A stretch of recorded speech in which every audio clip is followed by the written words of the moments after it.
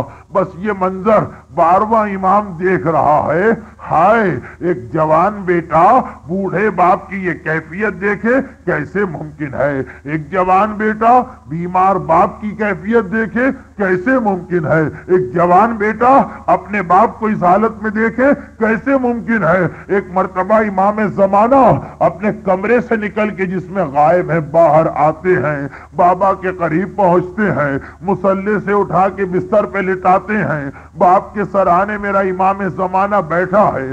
آپ کو معلوم ہے کہ آج آپ کو کسے پرسہ دینا ہے؟ آج آپ کو اپنے امام زمانہ کو پرسہ دینا ہے۔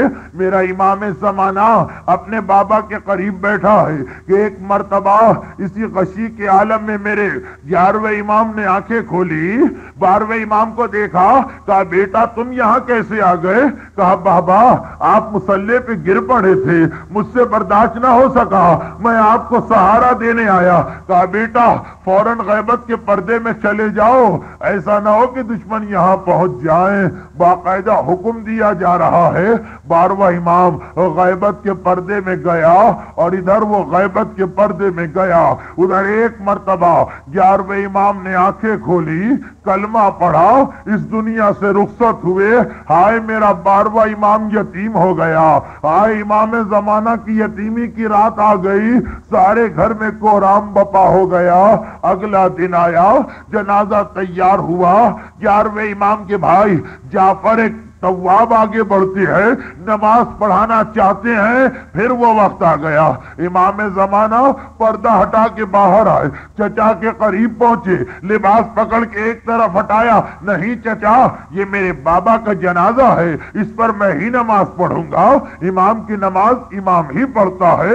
12ویں امام نے ایک مرتبہ اپنے بوڑھے اپنے بابا کے جنازے پہ نماز پڑھی، جنازہ اٹھا سامرہ کی جانب گیا، 10ویں امام کے پہلو میں ان کے بیٹے کو دفن کیا گیا۔ آئیے ہم سب مل کے پہلے تو ایک مرتبہ امام زمانہ کو پرسا دیں۔ اے امام زمانہ، اس وقت یہ سارے مومنین، یہ ساری مومنات آپ کو آپ کے بابا کا پرسا دینے آئے ہیں۔ آپ کی یتیمی کی آج رات آنے والی ہے، آپ کی یتیمے کا دن آنے والا ہے، مگر اے امام زمانہ آپ کی یتیمی آئی، اس سے بڑا دکھ کیا؟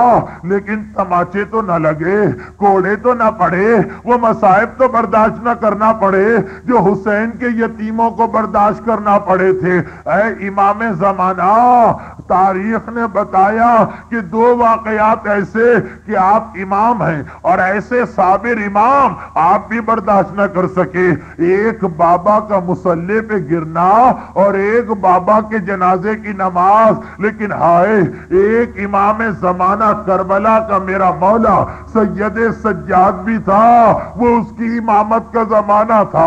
یہاں تو 11واں امام خالی مصلی پہ گرا تو 12واں امام برداشت نہ کر سکا۔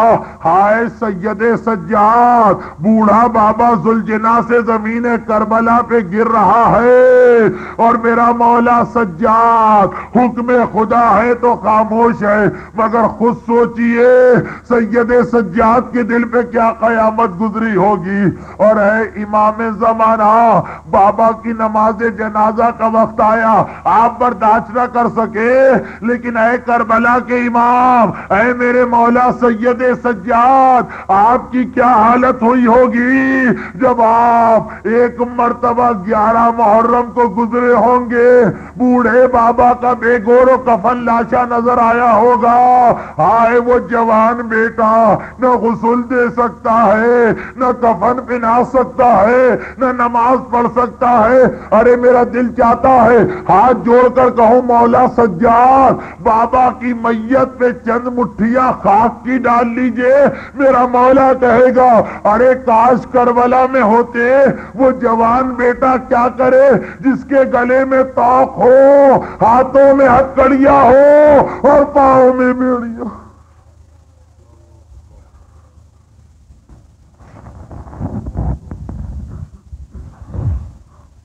پروردگارا، میرے 12ویں امام زمانہ کی یتیمی کی اس پہلی رات اور 11ویں امام کی شہادت کے ان مصائب اور کربلا والوں کے مصائب کا واسطہ تمام صاحبان ایمان خصوصاً رات کے اس حصے میں اس مصروف ترین زندگی میں سے وقت نکال کر امام زمانہ کو پرسا دینے آنے والے ان مومنین اور مومنات کو، ان کی اولادوں کو، ان کے گھروں کو، ان کے گھر والوں کو دنیا اور آخرت کی ہر پریشانی سے محفوظ فرما۔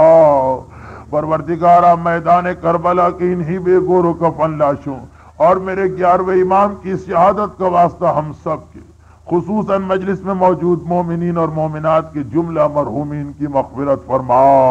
پروردگارہ، جس اسلام کی خاطر آل محمد نے یہ قربانیاں دی ہیں، جس کی خاطر ان کے بچوں نے یتیمی برداشت کی ہے، ہمیں بھی اس اسلام کی خاطر ہر قربانی دینے کا جذبہ عطا فرما۔ ہمیں سیرت اہل بیت پہ عمل کرنے کی توفیق عطا فرما۔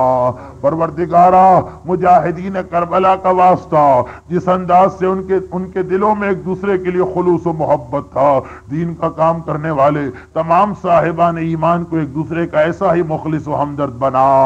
پروردگارہ، سید سجاد کی بیماری کا واسطہ ہمارے تمام بیماروں کو شفائے کاملہ عطا فرما۔ پروردگارہ، تیرے دین کے دشمن دنیا میں جہاں جہاں دین کے خلاف سازشیں کر رہے ہیں، ان سب کو نیست و نابود فرما۔ ایران کے اسلامی انقلاب کو امام زمانہ کے انقلاب سے متصل فرما۔ ہمارے تمام علماء اور مراجع کا سایہ ہمارے سروں پہ برقرار فرما، اور ان مظالم کے انتقام کے لیے اپنی آخری حجت وارث معصومین امام زمانہ کے ظہور میں تعجیل فرما۔ آج شب جمعہ اور یہ وہ رات ہے کہ خصوصیت کے ساتھ ہمارے مرحومین بھی ہمارا انتظار کر رہے ہیں۔ کوئی گفٹ، کوئی تحفہ، کوئی ہدیہ، اس لیے بہترین عبادت قرار دیا گیا ایک سورہ فاتحہ جملہ مرحوم مومنین و مومنات، خصوصاً امام امت امام خمینی رضوان اللہ علیہ، پاکستان کے شیعہ حیدر کرار کے قائد حجت الاسلام شہید عارف حسین الحسینی ہمارے تمام دیگر شہداء خصوصاً شہداء مکہ اور شہداء ایران کی ایصال ثواب کے لیے سورہ فاتحہ۔